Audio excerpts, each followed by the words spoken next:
Hi, my name is Rob Nelson, and I'd like to talk with you a bit about my new book, Hacking Reality.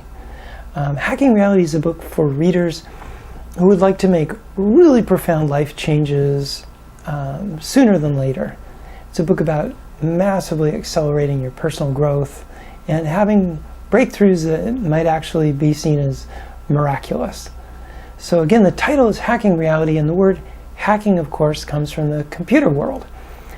Hacking means a kind of backdoor approach, breaking in or slipping into the fundamental workings of a system and making clever, creative changes to the source code to help everything run better. There's a sort of playful, artful, unconventional aspect to hacking, and maybe even a little bit of an outlaw feel, like we're kind of breaking the rules a little bit. And some of the rules we break with Hacking Reality are perhaps Newtonian physics. And anyway, the real point with hacking is to circumvent the normal, slow, diligent, boring way of going about things. And you know, I've read my share of self-help books in my life, and many of them have been extraordinarily helpful for me. And Hacking Reality definitely is a self-help book, absolutely. But in so many of these books, what we find are ways to improve yourself, to start doing new things, develop better habits, better time management skills, ways of having more self-discipline, being better organized, that sort of thing. And, as helpful as that stuff is, for most of us, what we're really up against is our subconscious mind, which is, honestly running the show. Most estimates are, 95% of our behavior is literally being run by subconscious programmings. And the bad news there is the subconscious has sort of a bad attitude towards change. There's no creative intelligence in the subconscious mind. All it does is replay what it's already done. So, if our behavior has gotten us this far, we haven't died yet, well, by God, let's just keep doing it, let's just keep going in this path, even if the path leads right over a cliff. The subconscious mind doesn't have that sort of wisdom. It's not favorable towards change. So what happens there is, we apply our self-discipline, our better skills, but at some point we get tired, we have a bad day, we slack off, and pretty soon we may have slid right back into the same state we started out with. At least I've experienced that. I think it's a pretty common experience. Once you stop trying and working and pushing, there you go. So what we're doing with Hacking Reality is we're getting into the subconscious mind. We're finding the bad code in your operating system and rewriting it, editing it, rewriting it, fixing it. And most of that code comes through traumatic experiences.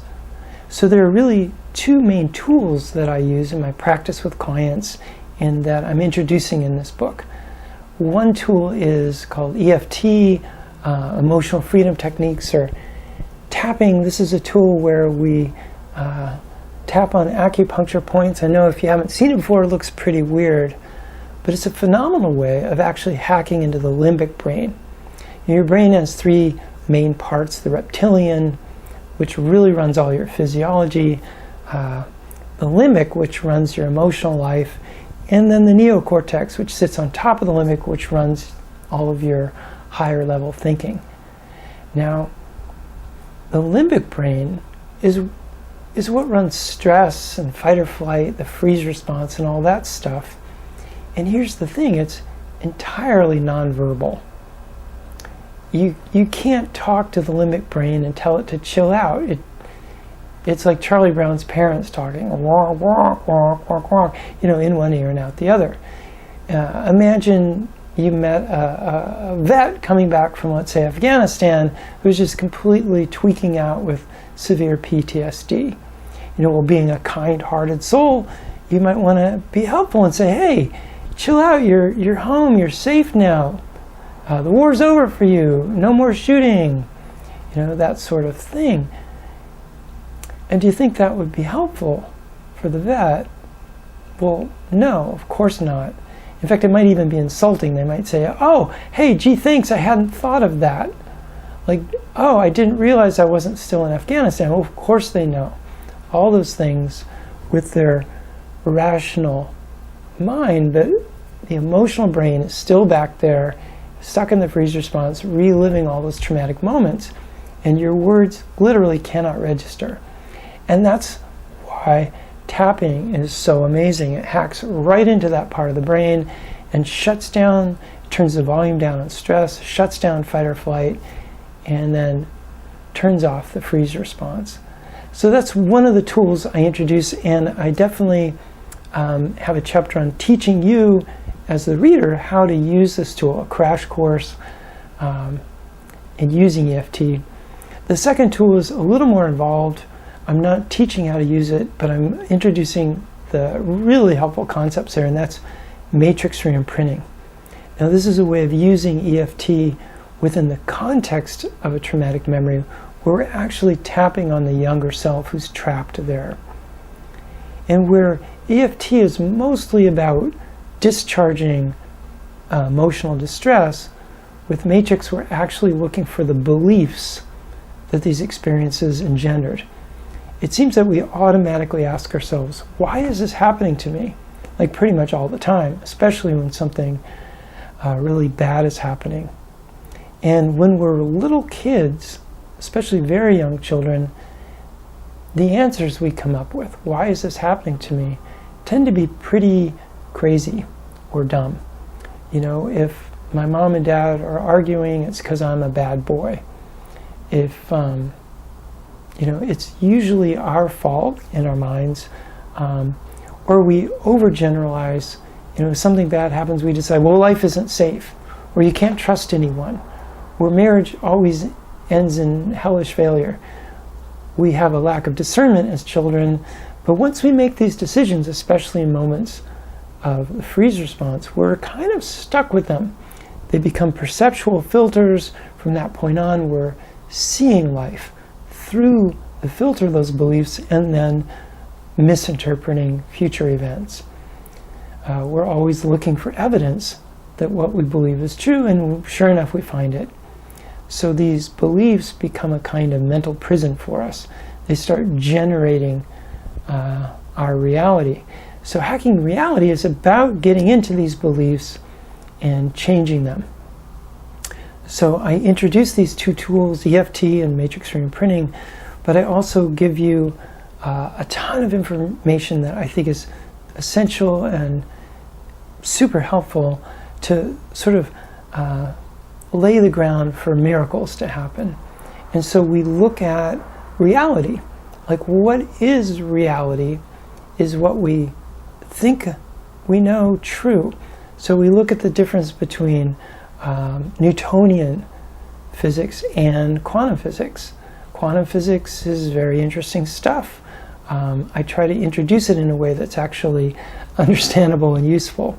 I'm introducing certain ideas from psychology and also metaphysics that I personally have found useful in my life and find extremely useful with my clients. We look into Bruce Lipton's fantastic new science of epigenetics and how that sets you free from feeling like a prisoner of your inherited genes. Rupert Sheldrake's concept of the morphic field, totally mind-blowing stuff. The book also delves into problematic life issues like health problems, any kind of chronic condition, especially chronic pain, issues such as cancer, autoimmune disease, problems that often Western medicine doesn't really have a good solution for. We're hopefully finding ways to hack into those issues. Also, relationship issues, romantic, and also parent-child. I've got some pretty good stuff there. And my editor kindly said, hey, you need a chapter on weight loss, which is actually one of my specialties in my practice. So there's a really nice chapter on weight loss, the aim of which is to remove the need for excess weight, in which when you're successful there, weight loss actually becomes an automatic process without any extra work. We also look at procrastination and some trippy things like working with past life memories, and also tapping surrogately for the benefit of somebody else, somebody who might not otherwise be able to benefit from tapping.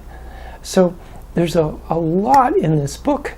It's actually, I would say, my life's work, and check it out if you like. It's on Amazon, both print and ebook. In fact, it's pretty much in every ebook format that you could imagine, and also you could walk into any bookstore and it may not be on the shelf, but you could order it through the bookstore just by name.